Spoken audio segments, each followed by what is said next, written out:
Hi, this is Gail, and today I want to share a devotion called When Your Problems Seem Overwhelming. Do you ever feel that way?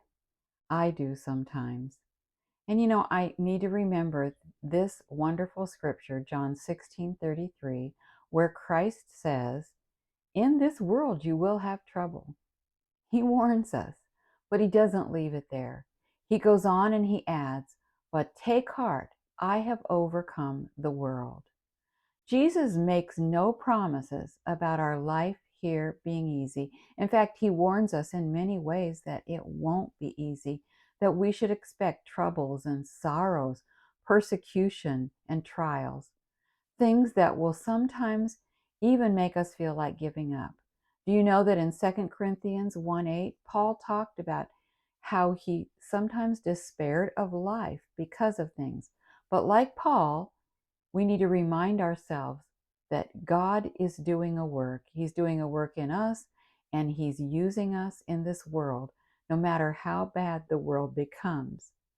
We are assured of this because God has purchased us with His blood, and He is promising us an eternity of perfect joy, peace, freedom, love.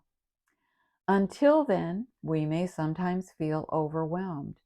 We can take our negative thoughts captive when we feel this way and make our minds obedient to the truth that Christ has overcome and we are overcomers. Romans 8:37 tells us that.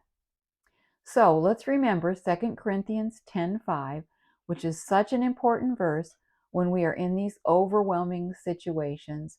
And it says, "We demolish arguments and every pretension that sets itself up against the knowledge of God, and we take captive every thought to make it obedient to Christ." We need to take our thoughts captive, dear Christians, when we feel overwhelmed.